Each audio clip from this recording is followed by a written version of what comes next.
Hello, everyone here and online, and we are so delighted today to have Louise Tomkow visiting with us. And I'm Esme Fuller-Thompson. I'm the director of the Institute for Life Course and Aging, and this will be our last noon hour seminar of the academic year. And my colleague, Amanda Grenier, is going to do the formal introduction. So Amanda, if you just come on up, please.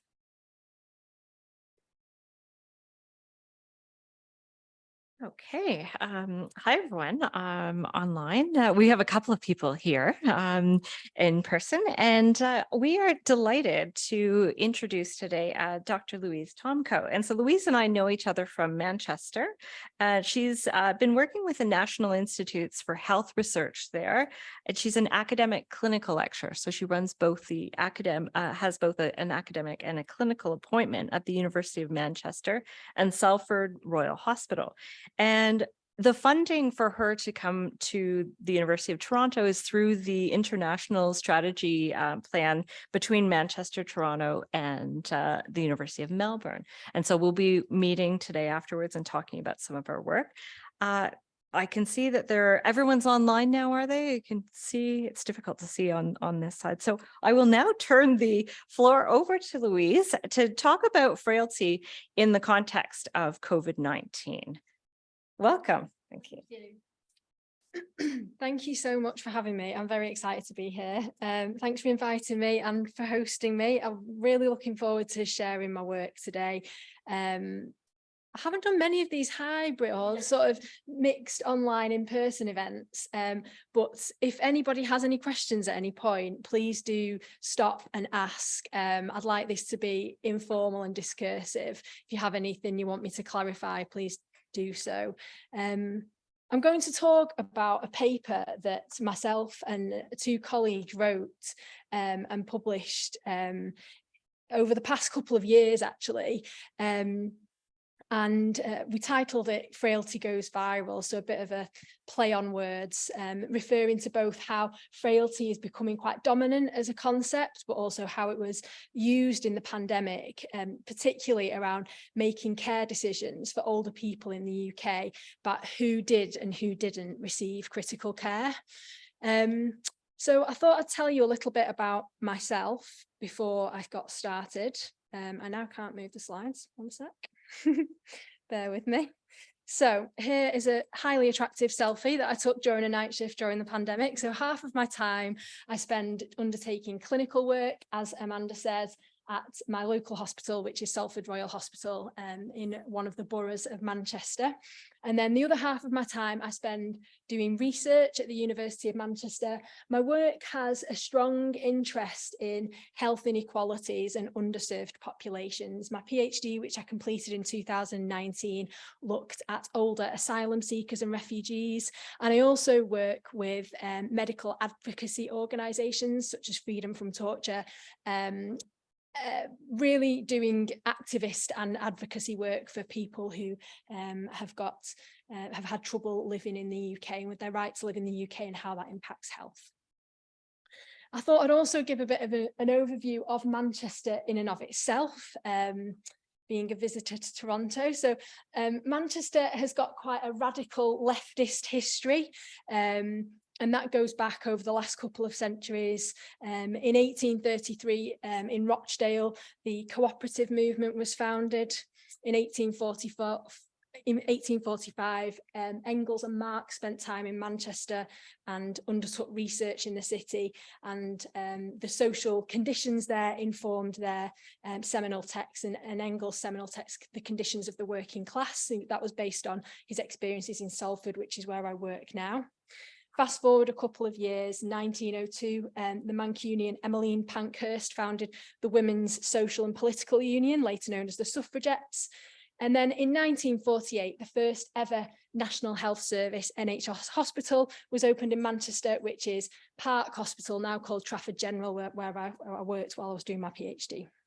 So the National Health Service is a publicly funded health service where care is free at the point of use for citizens of the United Kingdom. This sort of free at the point of use is a core founding principle of the NHS. It's overseen by the Department of Health and Social Care, and they conduct research through the National Institute for Health Research, which, as Amanda outlined, is my main employer. The NHS provides vast majority of the care in the UK. They provide community care, dental care, hospital care, specialist care such as ophthalmology and surgical care, and a small minority of people in the UK use private healthcare. Around 8%, most recent data shows. That's often used as like a bolt-on and in complement to the NHS. So, for example, if there's a long waiting time for a scan, someone might use private healthcare to get that scan and then plug back into the NHS for treatment. So it's not, it's how most care is delivered. Just fast forwarding sort of 75 years, the NHS over the past decade more now has faced cuts and privatisation under the current government administration, who are quite conservative and have more sort of right-wing ideology. And as a result, we were pretty ill prepared to cope with the COVID-19 pandemic. The numbers of doctors, and very importantly, for the purposes of this presentation, critical care beds, so ventilators, were amongst the lowest per capita in Europe, in the UK. So this slide, the third image along the yellow image, hasn't projected very well, but this is a pictorial representation of inequality across Manchester, and this was developed by colleagues at the University of Manchester. And what they did is they got the overground metro system. It's much smaller city than Toronto. You can get from end to end on this very slow tram in about an hour, and they mapped life expectancy along the metro line, and they showed that within a couple of stops you can get a difference in 12 years of life expectancy. So it's quite an unequal city. But overall, it is one of the most deprived areas in the UK, and as a consequence, we faced a disproportionate impact from COVID-19. So 25% higher mortality rates in Manchester when compared to the rest of England as a whole. So I give you this background, not because it's the topic of my talk, but because I think it provides vital sort of social and political background on, I guess, my positionality, where I come from, and the context in which this work was done. So to the pandemic. As I said, the UK's NHS was ill prepared to cope with this sort of huge waves of people needing ventilatory support and a lot of oxygen. And the primary concern of the government at this time was concern about NHS overwhelm. So discourses around saving the NHS and protecting the NHS were central, and they were pervasive. It was in public health campaigns, it was in public education campaigns, and seen here with Mr. Boris Johnson, who was our Prime Minister at the time. And the focus of the government was therefore to reduce demand on the NHS and reduce demand for ventilators. The National Institute for Health and Clinical Excellence played a part in this. So I'm going to refer to this organisation as NICE. And I've just seen on the way up that NICE actually means something different here, doesn't it? So it's when I say NICE, I'm referring to the National Institute for Clinical for Health and Clinical Excellence. And I also don't mean to say that they are nice, and that will come out in the discussion, but it's a bit of a misnomer for a number of reasons. The role of the National Institute for Health and Care Excellence is to produce evidence and guidance that facilitates the best use of resources so that patients in the NHS receive the greatest benefit. So that's the overall aim of NICE, to allocate resources in quite a utilitarian way. And they do this by generating, they call evidence-based guidance, which is pulled together by experts through consensus, and they publish this guidance, and this is for NHS bodies to follow. And early in 2020, NICE produced a rapid guideline, which they called the COVID-19 Rapid Guideline Critical Care in Adults. And this is the document that I will be critically analysing throughout this talk. And it advised that clinicians use the concept of frailty, specifically operationalised through the clinical frailty score, to inform their decisions about which patients over the age of 65 should be admitted to critical care for ventilatory support. So NICE was central in this protecting of the NHS by deciding who gets what. So the concept of frailty, I think this could be probably a week-long conference, never mind a one slide, but it's over the past 25 years, I guess, as we all know, it's biomedicine's interest in this concept, I guess it's fair to say, has exploded. It's now a policy buzzword in the care of older people. It's very difficult to define. Its definitions often centre around reducing sort of resilience or physiological bounce back after insults. There are official, sort of consensus definitions of frailty, but even then I think it's a bit of a slippery concept. It's difficult to measure, and here I just googled frailty measurements and took some of the top Google images. There's lots of Google images, lots of different ways of measuring frailty, and so again the measurement can be a bit slippery. Despite this, I think it's often presented as a biomedical fact, and it's narrated as biomedical fact, and I think that's because what we do know about frailty scores, and most frailty scores, is that they're able to identify populations who are at risk of deterioration. And by deterioration, they then become quite costly because they're at risk of hospitalisation and they're at risk of institutionalisation, so admission to 24-hour care, and at risk of death as well. And so I think this is central to its biomedical popularity. In this talk, we're going to be working mostly with the idea of the clinical frailty scale, which is the bottom right. So when I say CFS, I'll be referring to the clinical frailty scale, and I'll go into more detail about what that is later. So as a doctor with my clinical hat on, before I started my PhD, I was quite interested in the idea of frailty from a biomedical perspective, and this ability of it to sort of predict the future and identify who's going to deteriorate. But through my PhD, I started to think about it differently. And I'm sure everybody's heard of Amanda Grenier, who I was tempted, I don't know if you can see it in the room, but there is an image of you there. I was like, should I include it? Should I? And I couldn't not.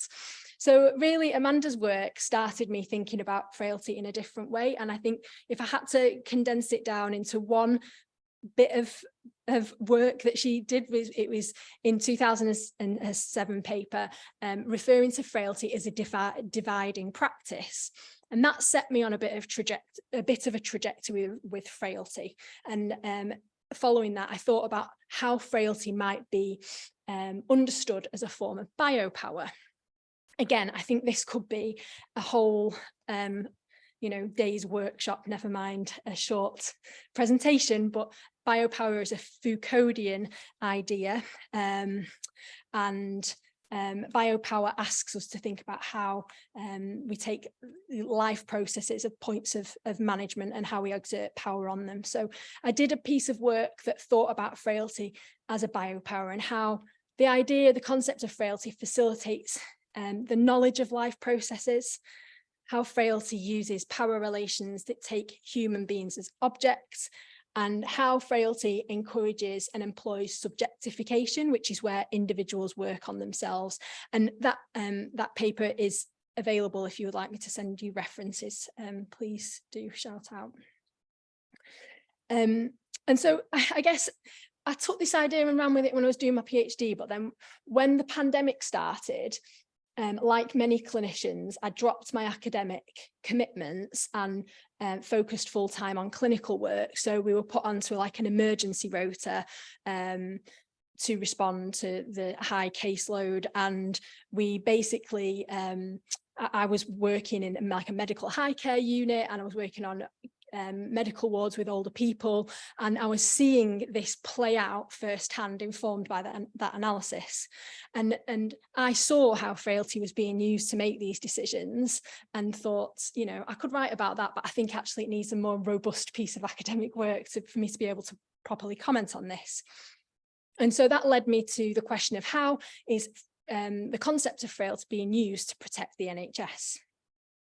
And I took that back to my academic work. So I spent a lot of time following that sort of most intense first and second wave, thinking about how the concept was being used. And again, it is informed by Amanda's later work in 2019, which asks how the language and practice in frailty sustains negative valuations of older people, creates and sustains power differences between professionals and older people, and works to facilitate or block older people's access to care.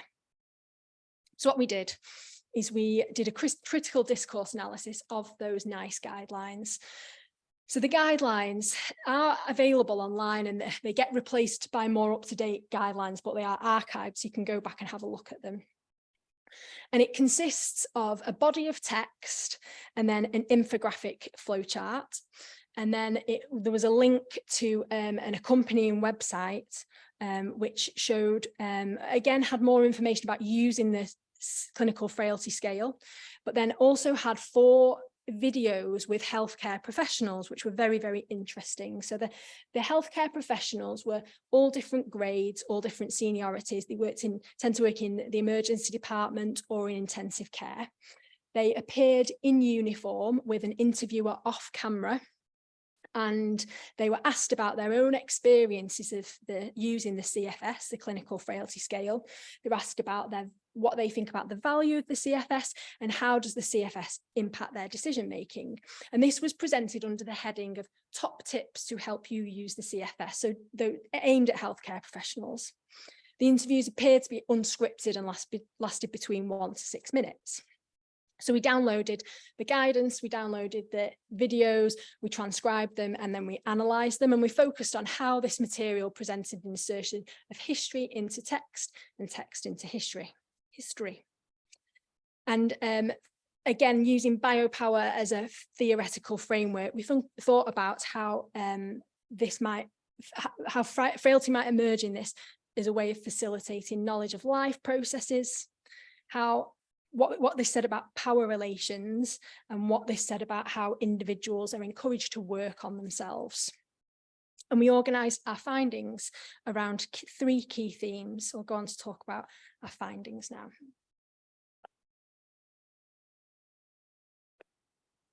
So what we found is that the NICE guideline uses the clinical frailty scale to make older lives knowable, that it constructs frailty in relation to risk and prediction, and it uses frailty as a justification for rationing care. So how does it do this? So here's an overview of the CFS in more detail. So as you can see, it's quite a straightforward scale that is displayed, and then this is often displayed in clinical areas. I'm not sure if it's used the same in, so probably the same in Canada, but certainly in the UK, it's displayed in A&E departments, in EAU departments, and it's sort of a scale of 1 to 9, 1 being the most well and 9 being the most unwell. And you've got a pictorial representation of what that older person might look like, a number, and then the definition of what that might mean. So in the NICE guidance, this CFS was centralised. It was absolutely crucial to the NICE guidance. I'll go on to unpick that. And we argue that the CFS translates older people's complexity into a neat sort of numerical biomedical clinical score. Now, Foucault holds that ideas of processes of biopower enable knowledge of life processes because making life knowable therefore makes life governable. And this really plays out in the NICE guidance. So NICE recommend that all healthcare professionals assign a frailty score to all people over the age of 65 who attend the emergency department. And that was, even though this was presented in the COVID-19 rapid critical care guidance, they said this is irrespective of COVID status. So not necessarily just older people who have COVID. They said that they wanted this to be done at ED triage and alongside basic physiological observations such as pulse and blood pressure. So you would do pulse, you do blood pressure, you check someone's oxygen stats, and you give them a clinical frailty score. And this, we argue, really extends the operationalisation of frailty beyond its original purpose. So the clinical frailty scale was developed and validated as the end product of a comprehensive geriatric assessment. So an assessment by a geriatrician, by social workers, by physios, occupational therapists and nurses, and then you would come up with a CFS, not just smack someone with a CFS at the front door. In the accompanying videos, the CFS is further merchandised as a quick and easy tool for clinicians to decipher the complex lives for clinical purposes. And this is facilitated through narratives and discourses of exceptionalism. So the framing of the videos really foregrounds the scarcity of healthcare workers' time. And I mean, I got to the end of 2020 and I was like, if I hear the word unprecedented one more time, it was constantly narrated against the sense that this was completely unforeseeable, which I'm not sure that that's the case. And in this sort of exceptional time, unprecedented time, the CFS is then positioned as a solution to all of these problems. So from these quotes, you can see that the fourth clinician talks about how we're in an emergency, we're all doing and learning new things. The CFS takes all of the things we've evolved as our higher functioning as humans and arranges it as failure patterns in a way that makes sense clinically. And clinician 2 talks about how, for older people, frailty can be assessed quickly and simply. It shouldn't take more than a few minutes. The more you use it, the faster you become. So here, frailty, the CFS is a rapid assessment tool. It reduces complexity, and in doing so, it sort of untethers us from the complexity of older people's social worlds. The second theme that we spoke about and found in our critical discourse analysis was that of the misconstruction of frailty as a prediction tool. So going back to Foucault, he describes how concepts of biopower group or categorize individuals so that differential interventions can be undertaken on them. And this is central to this miscommunication, this misconstruction. So I don't want to be unrealistic here. I think in early 2020, COVID was a completely new threat. There was a lot of uncertainty. Clinicians were faced with, overwhelming demand relative to resource, and there was a need to understand that, and people were grasping at ways to understand and manage that. And I think in this setting, the CFS provided the framework or technology for sort of managing that uncertainty. But my feeling is, and our analysis shows, that this was taken quite far. So the NICE guideline itself says that we as clinicians should be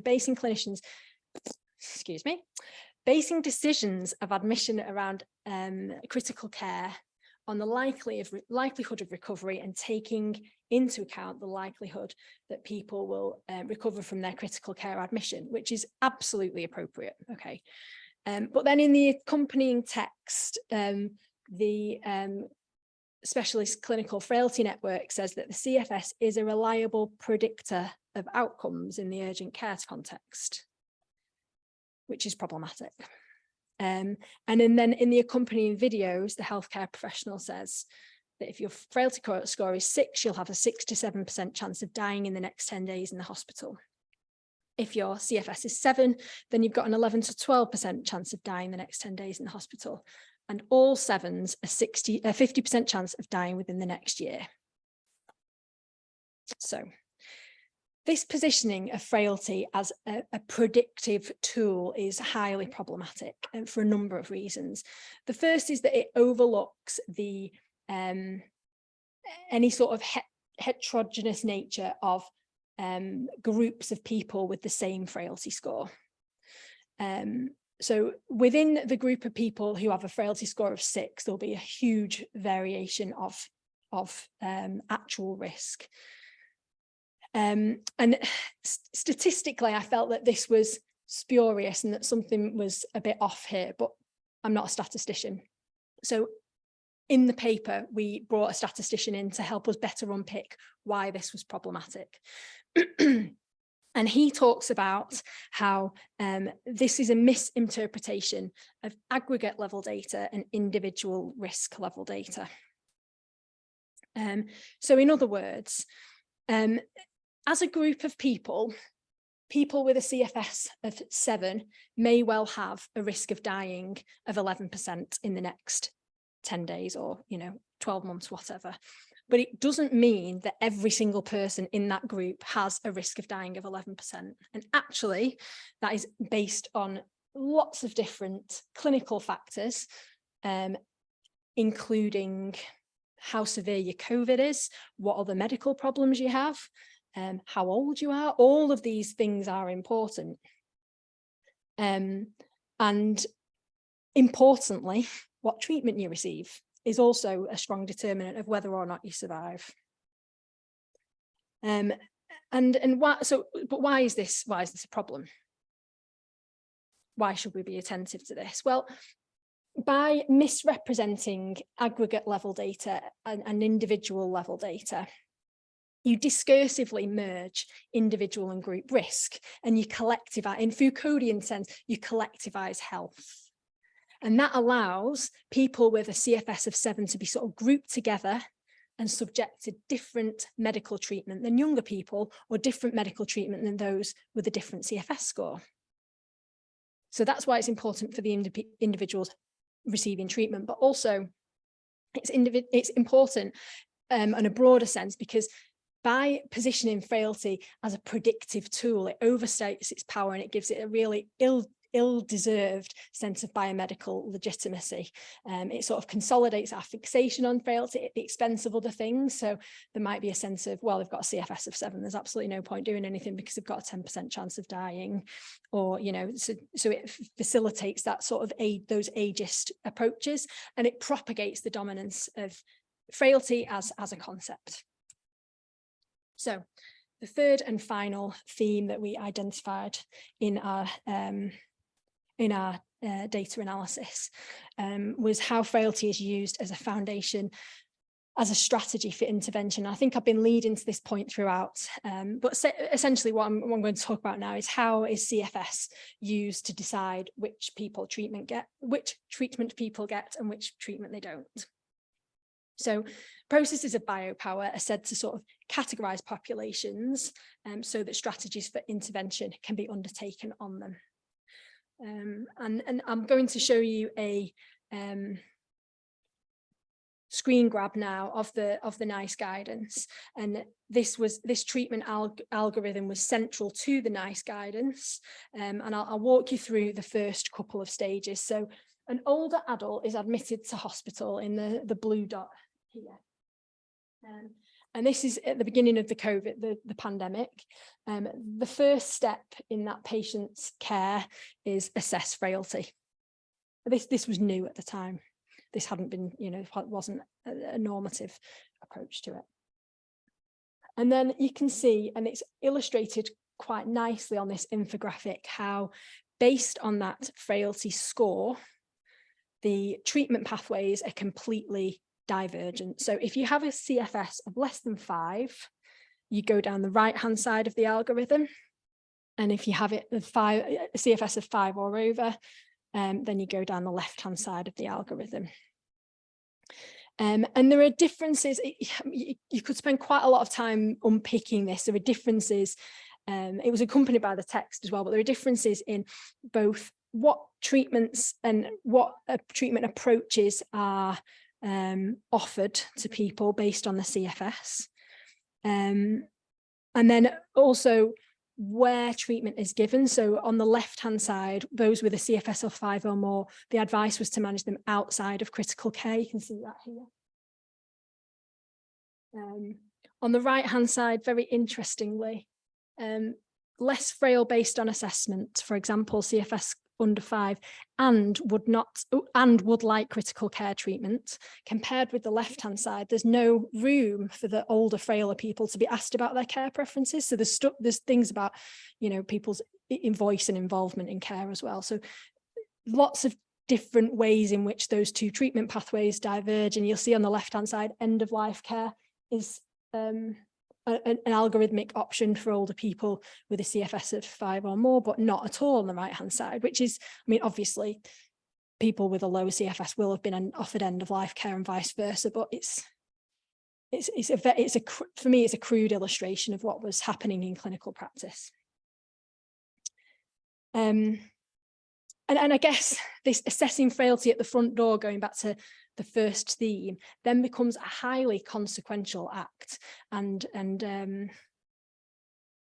going back to your work, Amanda, it really works to block older people's or facilitate older people's access to certain care pathways. So how is this justified? Because it seems quite problematic, doesn't it? So it's justified through narrating frailty, first of all, in a binary way. You're either frail or you're not frail. Well, we know that's not true. And it's also justified by narrating frailty closely against stories of futility and ideas of futility. So these are excerpts from the accompanying videos. And you'll see that coming through in these. So if you're not frail, you're probably not going to benefit from an intervention. And if you're moderately to severely frail, then you may not benefit for having, you are probably going to benefit from the intervention if you're not frail. And then if you are, you may not benefit from the intervention. Healthcare Professional 4 talks about how risk stratification is going to be key to coping with the pandemic. And then quite revealingly, Healthcare Professional 3 again at the end, I can certainly see when I'm busy, if I'm a busy intensivist. So an intensivist would be a doctor working in intensive care, looking after people on ventilators. And I've got a whole intensive care full of patients. It becomes easier for me to have certain cutoffs.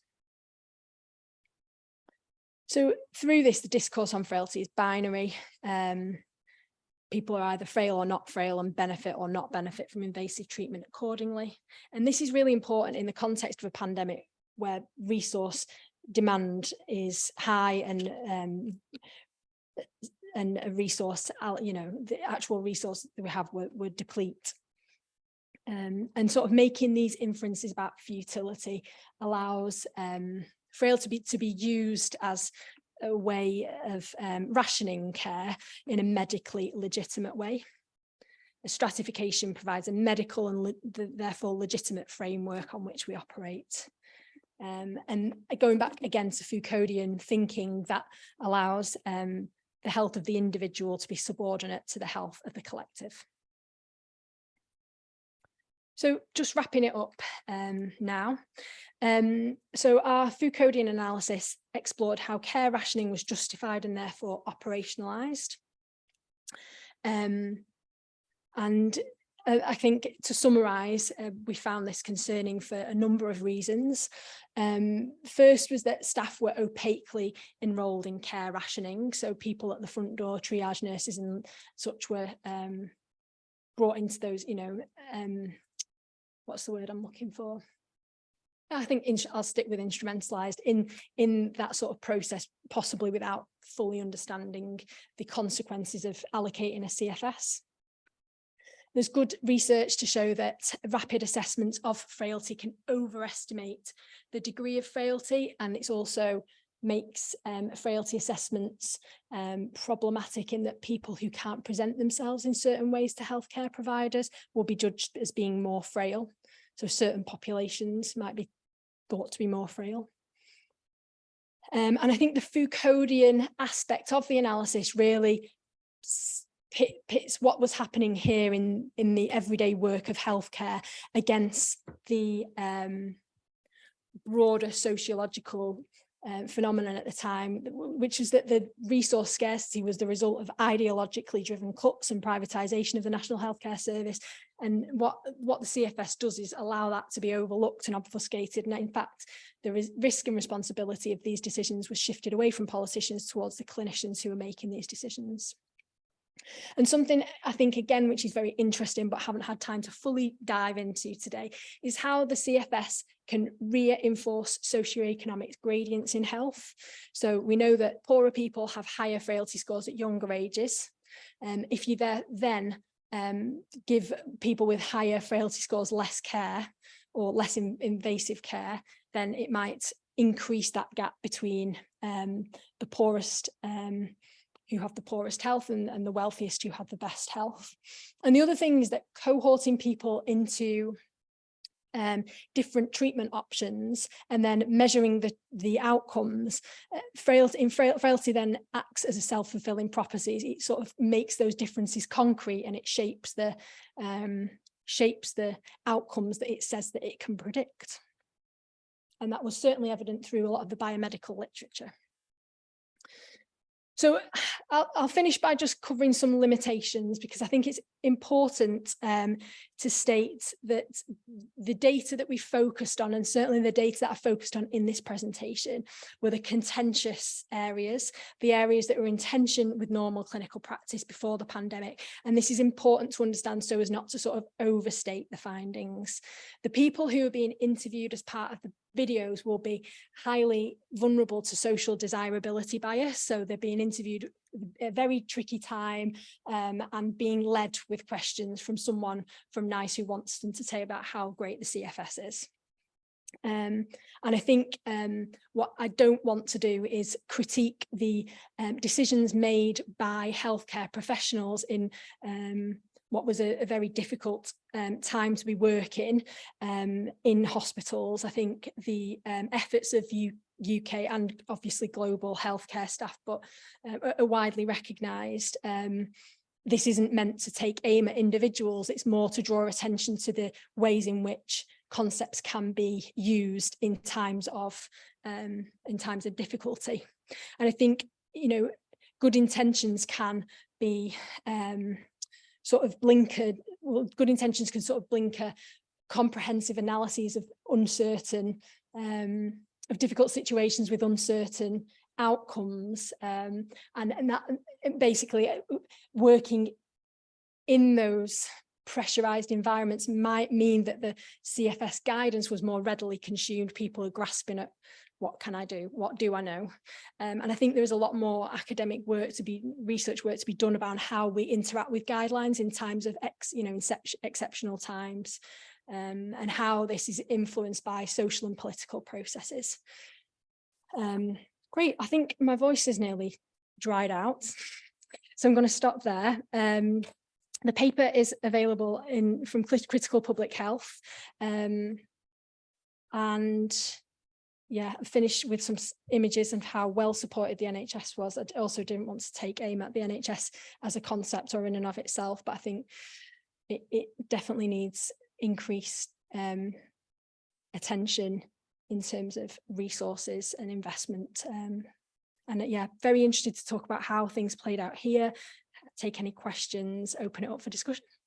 Thank you very much. If I understand correctly, I think we need to stay close to this microphone, including me. Okay, so I've just moved up to ask if anyone online has questions. Now, how will we see them? If we can open up the chat here. Of course, I have questions, but I don't want to take it's a fantastic example of the politics of using both, research and clinical guidelines in practice. And for me, the large question it raises is really about the ethics of the research we're doing as well, right? Like, what are we doing when we're talking about promoting, let's say, certain scales that get used in hospitals? And so this example, I don't think frailty shows up in the same visual way in hospital spaces. And I think that's, as an ethnographer, that's interesting to see.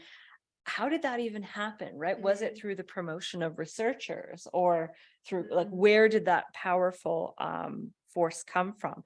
If I could ask people to put your question, I'll come back to some of the questions I have, but I'd love to hear from those of you who are online or in the audience here. There are a few of us here, but mainly online here. If you have questions, to pop them in the chat, because I can't quite see everyone here. So hopefully, Could stop the share. yeah, maybe if And we, then- I think we might do that. It might be a little bit, okay. I see. Questions, any thoughts? Okay. Okay, Susie. Yeah. What are your, okay, so let's go with some of that question for me. I'm curious to know, how did it become so powerful? Like, who funded the video promotion? What was happening behind the scenes that Frailty became, and I don't know that we can answer it. Do you know what I mean? Like, were there particular meetings that happened? Were there particular kind of conventions or decisions made to nationalize in some way? I think it goes back to. I think he wants to come here. I think it goes back to the interaction between research and practice, and how we interact with evidence, especially in times where we're making decisions quickly and we're making decisions about allocation of resources. I mean, quickly becomes political if we're in a resource scarce environment. There was a paper in the Lancet that colleagues that I work with clinically actually were involved with. And that showed, so the first bit of frailty guidance that came out was based on evidence around bacterial pneumonia. So it wasn't about frailty, but they said they could show that people with a higher frailty score did worse when they were taken to ICU with a bacterial pneumonia. Okay, and what I'm not doing here is advocating for all people to go onto a ventilator. I need to be clear about that as well, because it's absolutely not the right thing to do, and futility is a thing. I don't want to be unrealistic. Futility is an issue. People's choices are an issue, and I think decisions do need to be made. My concern is about how it was rolled out without too much critical thought. So that's the first thing. I think I'm not arguing that people with a CFS of 7 or 8 should all be offered, I think, but what I think is that the evidence on which it was based wasn't about COVID. And then when the evidence about COVID came out, people had already been stratified and then had different treatment. And then they said, look, people with a CFS of 6 have got significantly more risk of dying than with a 5. But what they didn't say in that paper is that they were offered different care. So I think there is some work to be done about how we consume evidence and guidance in difficult times where we want concrete answers. And I think there is work around clinicians being comfortable with uncertainty. I think a lot of the questions that we're asking, the answers aren't certain, and you can't predict what's going to happen if you put someone on a ventilator. You can say what's likely and what's and what the recovery might look like, but I think it's about being comfortable with uncertainty. And I mean, that's not the role of NICE though. The role of NICE is to produce an algorithm, so it becomes tricky. That doesn't answer your question probably, does it? No. But I think there's an interesting intersection somewhere.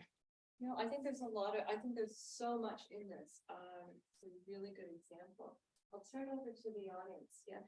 Shona, I'll have to repeat, I'll stand up and repeat your question, which is strange because I thought these actually are voices, but I don't know. It was turned so that it's this mic only. Apparently, yeah. Go ahead. Well, then I'll try to be concise. First of all, enjoy the talks there. Thank you. Really, really interesting. I saw this panel, I was like, that's good.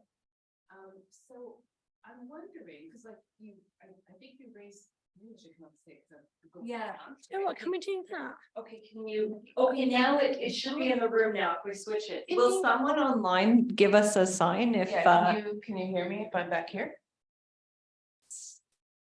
oh, yes, we got a thumb up. Okay, perfect. Okay, thank you. That is supposed to be the magic of the room. Yeah. So, you raised something so interesting about, sort of lost the thread of it now. Oh, yes, how people and systems act under conditions of pressure, right? So I think that you learn more about the ethics of the system under conditions of stress and reduced resource than you do when things are abundant and we can be a little more, So with that in mind, I saw in your flow chart, I wondered what happens to people with disabilities, because it said don't use the CFS for people with disabilities. And what this is telling us about a future in which we, one, hand our decisions over to the algorithm, terrifying, and who else could be determined to be, I'm going to say, like, not worth saving, not worth investing in, based on a single criteria. Because like the frailty thing, I think you were alluding to this, is telling us something about the physical state. It's not telling us about their family support or their, none of that. It's just telling us about their physical state. You could pick something like my blood pressure and determine that because of my blood pressure being at a certain place, you shouldn't invest. So just interested in your reflections on that and what happened to people with disabilities. Very good question. So medical research is focusing now on validating frailty scores in younger populations. There's always a note, like a little subnote, do not use in people with disability. In practice, it is used. In practice, it's used in younger people as well. I was at a cardiac arrest recently, and as a medical registrar, which is my job, I lead the cardiac arrest team, and then you phone the intensive care doctors if you get someone's circulation back working, and they'll take the patient to intensive care if they want to. The first question the ICU reg asked me, what's the CFS? And I was like, this man's 55. And he was like, still, what's the CFS? So I think it will be rolled out well beyond the over 65s. I think once it becomes embedded into ways of thinking, also in the hospital that I work in, it's an electronic system, and it's front and center in red what the CFS is. So like quite visually as well. Once it becomes embedded into ways of thinking, ways of working, I think it's quite difficult to then unpick it, because it becomes like I said, it's narrated as fact, even though it's a little bit dodgy, and it's those ideas of futility become made truth. So I'm not sure if that answers your question, but I think I completely agree with your point about how ethics really play out in times of crisis. And again, perfectly demonstrated here in the fact that the CFS was supposed to be the result of, I'm not sure whether you call it at the beginning, and essentially the result of like a comprehensive assessment, but instead it's just been like, oh, just look at what they were doing 2 weeks ago and put that down as their CFS. So yeah, I think that having it well defined for people over the age of 65 who are not living with a disability, I think that my concern is that will slip away at some point and it'll be more widely applied. Amanda? A thought that kind of piggybacks with that is, when I had started the original work, it was in home care and in Quebec, and in home care in Quebec, aging and disability fall under the same department. And so what's interesting here, I'm surprised in this other setting of how it really took off in a hospital setting. We're not quite there yet. But I wonder, in the piece about that says do not use this with people with disabilities, is that about the politics of advocacy where people have said, this isn't, this doesn't apply to our lives. Older people might say the same thing.